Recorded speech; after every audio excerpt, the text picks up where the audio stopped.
Nolton Haven Chapel, Pembrokeshire, Wales. The Chapel by the Sea.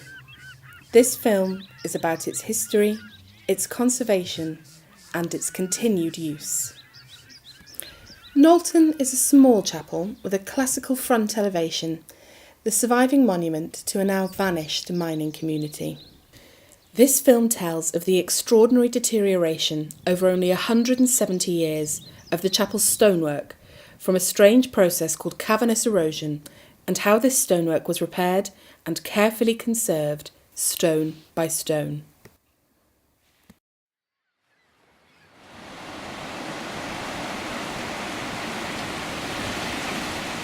Nolton Haven today is a sleepy holiday village with a sandy cove.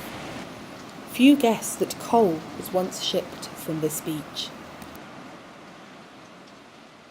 Or that beneath this green coast there were once coal mines, some partly under the sea with the risk of inundation.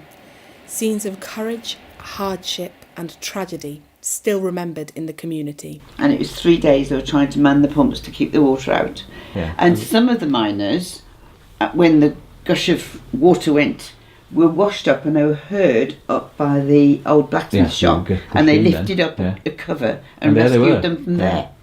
This film describes how the story of this lost community is now being retold by Nolton Chapel to memorialise the lives of those who built it.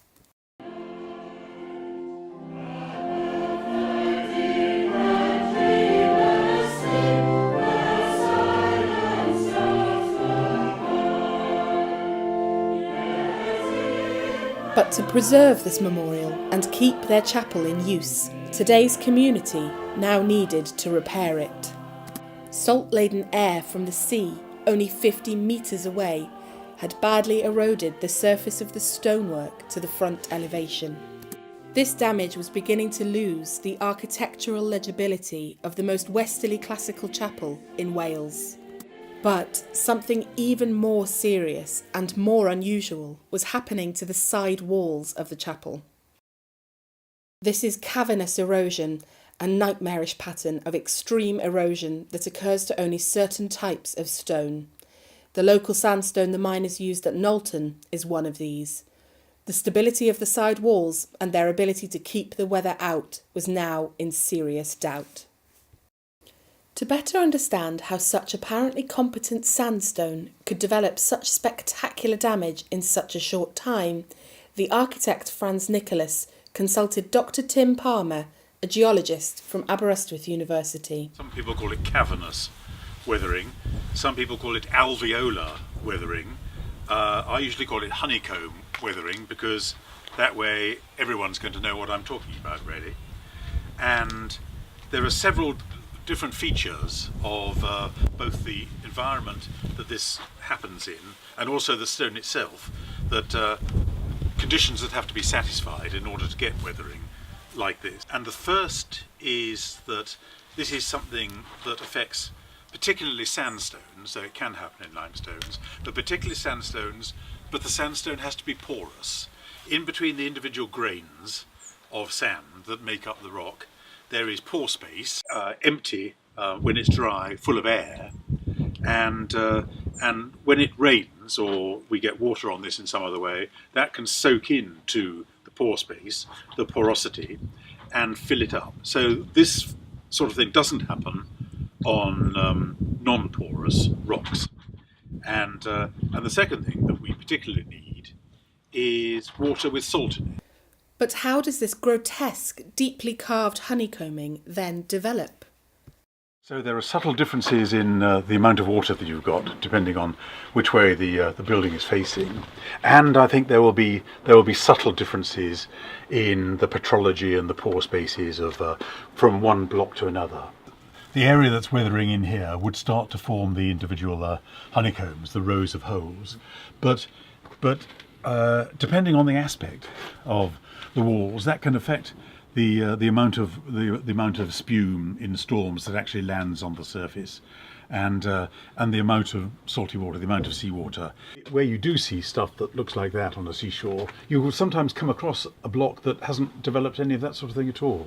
Yeah. And there must be subtle differences in the detailed petrology of the sandstone.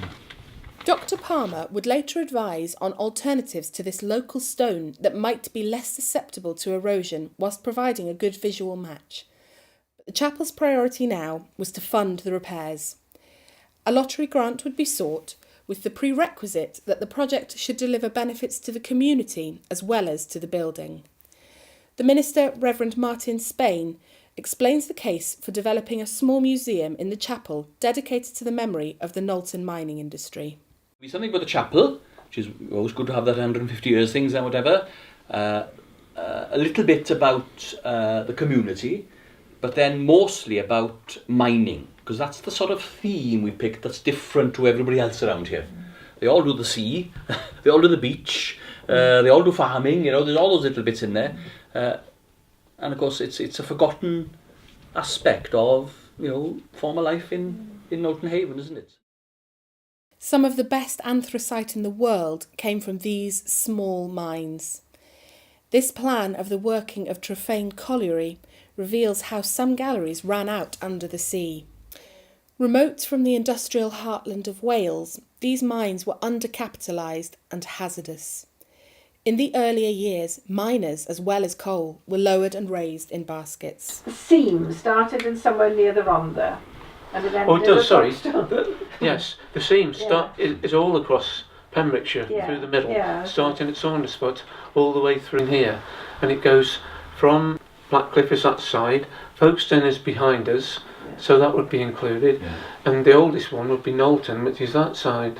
And the link we have to that as the mine is that, of course, a lot of the founding members were part of the mine. That's right, yeah. So there's a link there. Only one chimney, that for the pumping engine for Trefane Colliery, survives above ground as evidence of these lost mines.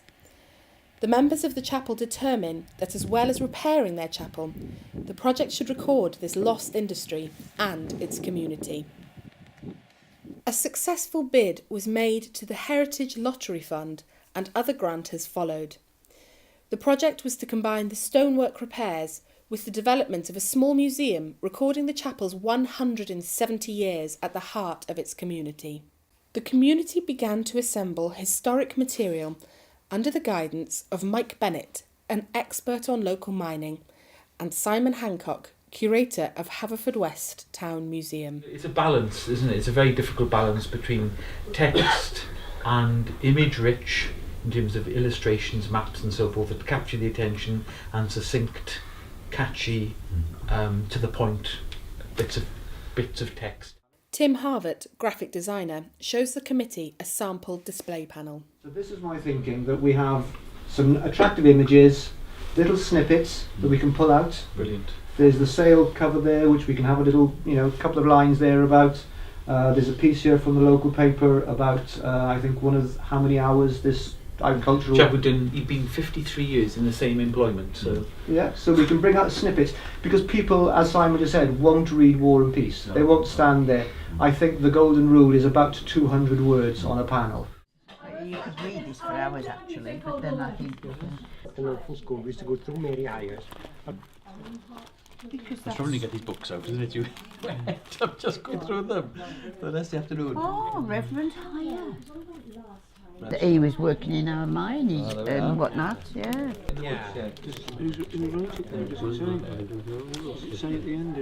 That's Dave's mum and dad.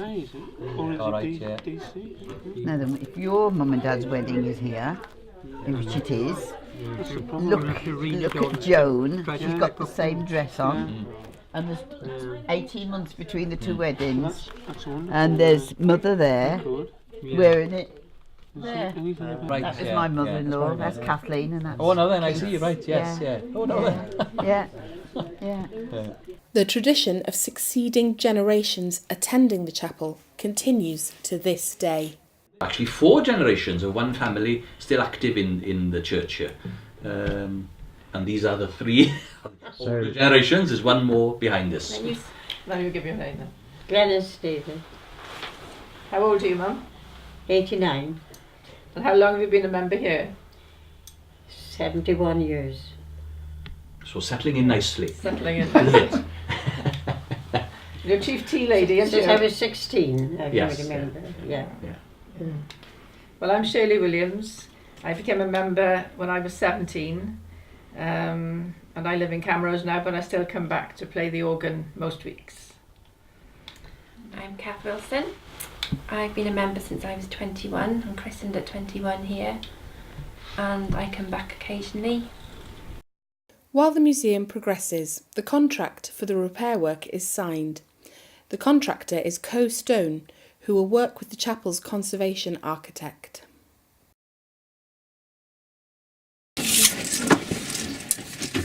Given the degree of weathering and erosion, there needs to be an extensive replacement of facing stone. Badly eroded stone is cut out and new stone indented. Each stone must be cut and offered up in position before bedding in lime mortar. The contractor and architect must carefully agree the exact line to which replacement stonework must be fitted. Is there a measure you would say, okay, if it's weathered back beyond 1 inch? An inch, I think, is a good guideline. Yeah. I mean, I think so. That would probably put that one as a keeper and that one to be replaced. Yes. Re-establishing the exact line of the smooth stone dressings to the windows with their arched heads was of particular importance.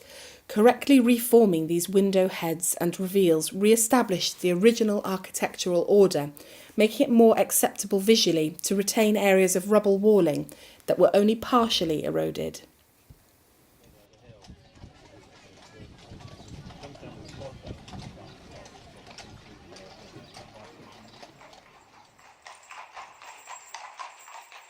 On the front elevation, with its classical detail, careful judgment is needed over whether the carved stones still retain enough of their design to be legible, or whether they now need to be replaced.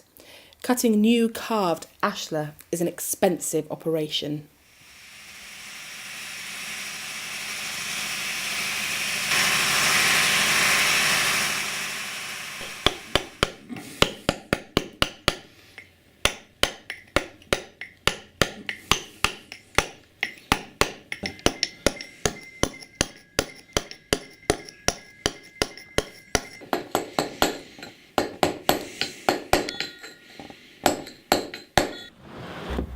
A new carved capital is delivered on site and unwrapped. These large carved units are very heavy to lift. A simple medieval clamping device called a Lewis will be used. First, a lifting hole must be drilled into the centre of the stone. The Lewis is like a split pin, which, when inserted into the hole and then attached to the hoist, will, as it is lifted, tighten its grip on the stone with a lever action, allowing the stone to be eased into place. Lovely. That's not bad, is it?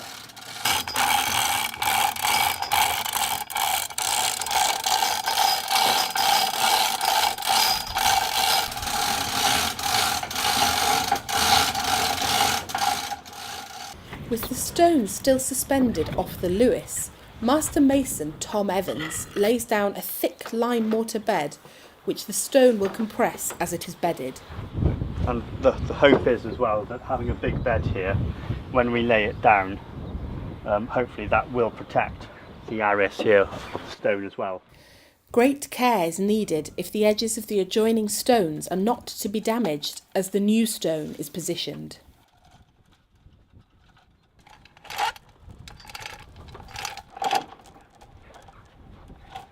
Let your end down. Yep.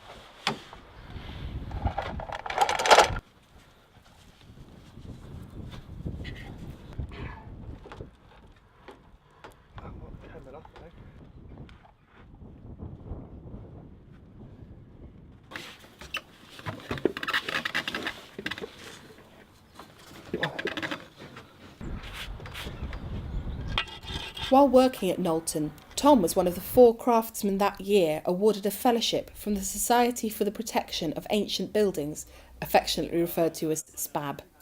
This was a scholarship for studying best practice in building conservation. The other 3 fellows now join Tom to look at the work in progress on the site. One of the other SPAB fellows, Heather Griffin, herself a stonemason, tries out the needle gun used to give a finish to the replacement Forest of Dean stone. The architect and contractor explained to the fellows some of the decisions made. Kind of eroding in a competent way. Yes, and you're right. I mean, it's obviously being supported. It's not going anywhere. It's worth it. This one. At the same time, you work the face and the joint at the same time. Hot-lime mortar was used for the pointing, which is given a simple traditional finish as it hardens by tamping it with a stiff brush. This both improves the appearance by exposing aggregate, while sealing the junction between mortar and stone. The stonework repairs are now completed. With careful judgment regarding what was to be retained and what replaced, less than half the front elevation was renewed, yet the full legibility of the design has returned. The chapel stands, ready to bear witness to the proud ambitions of Nolton's vanished mining community for many years to come.